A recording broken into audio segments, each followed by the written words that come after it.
अभी जो हम टॉपिक में बात करने वाले हैं वो है एनबीएफसी। सबसे पहले तो आपको एनबीएफसी पता होना चाहिए क्या होता है। देखो, एनबीएफसी का बेसिकली फुल फॉर्म होता है नॉन बैंकिंग फाइनेंशियल कंपनी। ये आरबीआई के थ्रू ही रेगुलेट होती है, बट एनबीएफसी का बेसिक काम जो होता है वो सिर्फ लोन प्रोवाइड करना होता है, फाइनेंस करवाना होता है करना। ठीक है, इसमें आप account opening, cheque book, passbook, इस ये सब चीज़ें एनबीएफसी के थ्रू आप नहीं ले सकते हो। थोड़ी जो पॉपुलर एनबीएफसी हमारे इंडिया के अंदर है, दैट इज इंडिया बुल्स है, आईआईएफएल है, टाटा कैपिटल है, फुलट्रोन, एलआईसी, डीएचएफएल, रेलिगेयर, तो आदित्य बिरला, ये सब हमारी कुछ बजाज हो गया, ये सब हमारी जो है बेसिक कुछ पॉपुलर एनबीएफसी हैं इंडिया के अंदर जो फाइनेंस के सेक्टर के अंदर वर्क कर रही हैं। ठीक है, तो आपको बैंकिंग के साथ साथ एनबीएफसी का भी पता होना चाहिए कि एनबीएफसी एक्चुअली है क्या क्या, मतलब एनबीएफसी में क्या हो सकता है, क्या नहीं हो सकता है। सेकंड, हमारा जो एनबीएफसी के अंदर है कि कितनी तरीके की एनबीएफसीज होती हैं। तो बेसिकली देखो 4 से 5 तरीके की एनबीएफसीज होती हैं। और आइडली अगर इन दी कंटेक्स्ट ऑफ डीआरए बताऊं तो दो ही तरह की एनबीएफसीज होती हैं। एक जो डिपॉजिट लेती है दैट इज एनबीएफसी डी, एक जो डिपॉजिट नहीं लेती that is NBFC ND. But आपकी बेसिक जनरल नॉलेज के लिए 3 और एनबीएफसीज के बारे में आपको पता होना चाहिए। असेट फाइनेंस जो व्हीकल या मशीनरी फाइनेंस करती है, लोन कंपनी जो सिर्फ लोन कैटेगरी के अंदर फाइनेंस करती है, और माइक्रो फाइनेंस जो ऐसे लोगों को लोन देती है जो छोटे तबके के लोग हैं, जैसे फार्मर्स हो गए या वे रेडी लगाने वाले हो गए, शॉप चलाने वाले हो गए, जो छोटे तबके के लोग हैं। एनबीएफसी और बैंक के बीच का फर्क आपको जरूर पता होना चाहिए। डिमांड डिपॉजिट, मांग जमा, ये मैं आपको कराऊंगी ट्रेनिंग के अंदर, इसकी अनदर वीडियो में इसकी कैटेगरी बताऊंगी डिमांड डिपॉजिट्स क्या होते हैं। डिमांड डिपॉजिट का छोटा सा ब्रीफ मैं आपको दे देती हूँ। जैसे मैंने आज पैसा जमा कराया अपने अकाउंट में, कल मेरा मन किया निकालने का, मैंने निकाल लिया। तो जब मेरा मन करे तब मैं जमा कराऊं, जब मेरा मन करे तब मैं उस पैसे को निकाल लूं, इस तरह के पैसे को हम बोलते हैं डिमांड डिपॉजिट। ठीक है, एनबीएफसी डिमांड डिपॉजिट नहीं ले सकती, बैंक ले सकता है।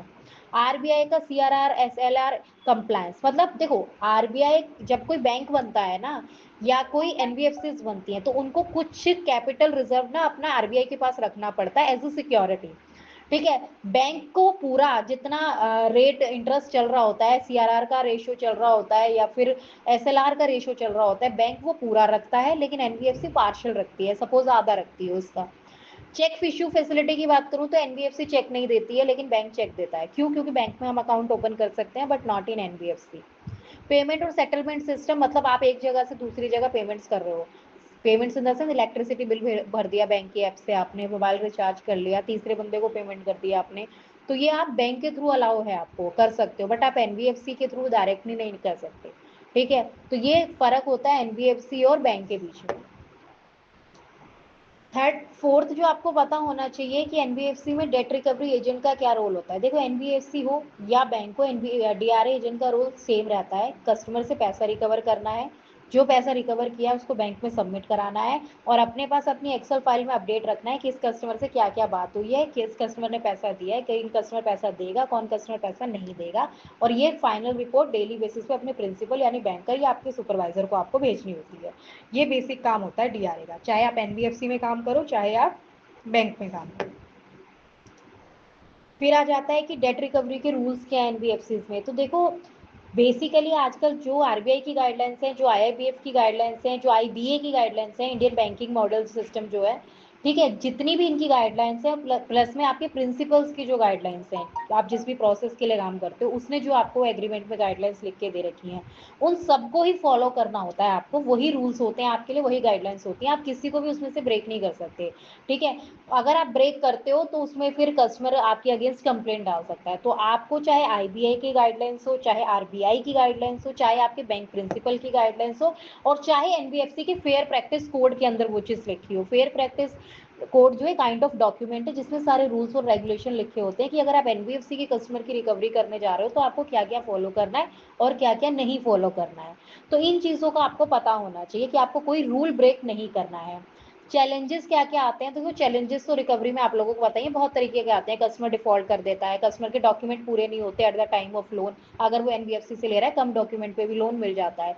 कस्टमर फ्रॉडुलेंट एक्टिविटी के थ्रू भी लोन ले सकता है, कस्टमर ने गलत एड्रेस दिया हो और वहाँ वेरिफिकेशन करा दी हो और उसके बाद वहाँ से गायब हो गया हो। तो काफी सारे चैलेंजेस आते हैं एनबीएफसी में भी रिकवरी करते टाइम। देखो सिंपल सी बात है, एनबीएफसी का फाइनेंशियल इंक्लूजन में बहुत बड़ा रोल है, क्योंकि सबके पास डॉक्यूमेंट्स नहीं होते, सब मतलब जो है बैंक के प्रॉपर तरीके से जाके बैंक में लोन के लिए अप्लाई नहीं कर सकते, क्योंकि काफी लोगों का सिविल स्कोर इतना डाउन, इतना अच्छा नहीं होता, या इस लेवल पे होता है कि ना वो अच्छा है ना वो बुरा है, तो बैंक तो सिर्फ एक अच्छे गुड स्कोर को ही लोन देता है, बट एनबीएफसी थोड़े कम सिविल स्कोर पे भी लोन दे देती है। तो ये फायदा है फाइनेंशियल इंक्लूजन में एनबीएफसी का। ठीक है, पेमेंट वगैरह जो है वो लीगल तरीके से कलेक्ट की जाती है एनबीएफसी के थ्रू भी, तो ये भी फायदा है, कस्टमर को कोई हैरेसमेंट वगैरह नहीं इसमें झेलनी पड़ती, क्योंकि जैसा बैंक का प्रोसेस है कलेक्शन का, वैसे एनबीएफसी को भी रखना पड़ता है। क्यों? क्योंकि आरबीआई उसको रेगुलेट कर रहा है। तो ये एक हमारा छोटे सा टॉपिक था, बेसिक सा एनबीएफसी का, जिसके बारे में आपको पता होना चाहिए।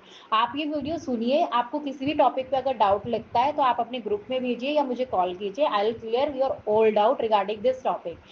बाकी हम इसको ट्रेनिंग में कवर अप करेंगे, लेकिन स्टिल आपको प्रिपरेशन अभी से शुरू कर देनी है, क्योंकि पेपर आपका काफी टफ आता है, इस चीज का आपको ध्यान रखना है। आज से प्रिपरेशन शुरू करेंगे तब जाके पेपर में 50-60 नंबर ला पाएंगे, अदरवाइज भूल जाना डीआरए का एग्जाम पास कर पाओगे। ठीक है, इतना समझना, कस्टमर के फेवर में सारे आंसर देने हैं। आप जो प्रैक्टिकल कलेक्शन करते हो वो मेथड बिल्कुल काम नहीं आने वाला पेपर के अंदर। ये बात आपको गांठ बांध देनी है कि कस्टमर आपका भगवान है। हम रोज ऐसे ही वीडियोस के थ्रू लर्न करेंगे, एक आध वीडियो, एक वीडियो, दो वीडियो आपको डेली ग्रुप में मिलेगी, उसके रिगार्डिंग में टेस्ट पेपर्स भी आपको मिलेंगे जो आपको अटेम्प्ट करने हैं कि पेपर कैसा आता है, और आपकी ये रेगुलर प्रैक्टिस चलेगी 20 दिन तक, और इसमें कोई भी बच्चा इस चीज को इग्नोर नहीं करेगा। जो टेस्ट आपको भेजे जाएंगे, आज मैंने आपको टेस्ट भेजा, कल उस टेस्ट का रिजल्ट आपके एचओडीज को मेल किया जाएगा। जिसने अटेम्प्ट किया होगा ओके, जिसने नहीं अटेम्प्ट किया होगा फिर उससे उसके एचओडी बात करेंगे। तो ये बहुत इंपॉर्टेंट है आपके लिए। आज से आपकी प्रैक्टिकली ट्रेनिंग शुरू हो गई है। ऑफिशियली आपका 4 दिन का रिवीजन सेशन बिल्कुल होगा, जो कि 1 अप्रैल से होगा लेके 4 अप्रैल तक, और 5 को आपका एग्जाम है। बट तब तक के लिए ये जो बेसिक ट्रेनिंग है, जो आपको घर जाके रेगुलर जिसको सुनना है, प्रैक्टिस करना है, वो आज से ही आपकी शुरू हो जाएगी। Thank you.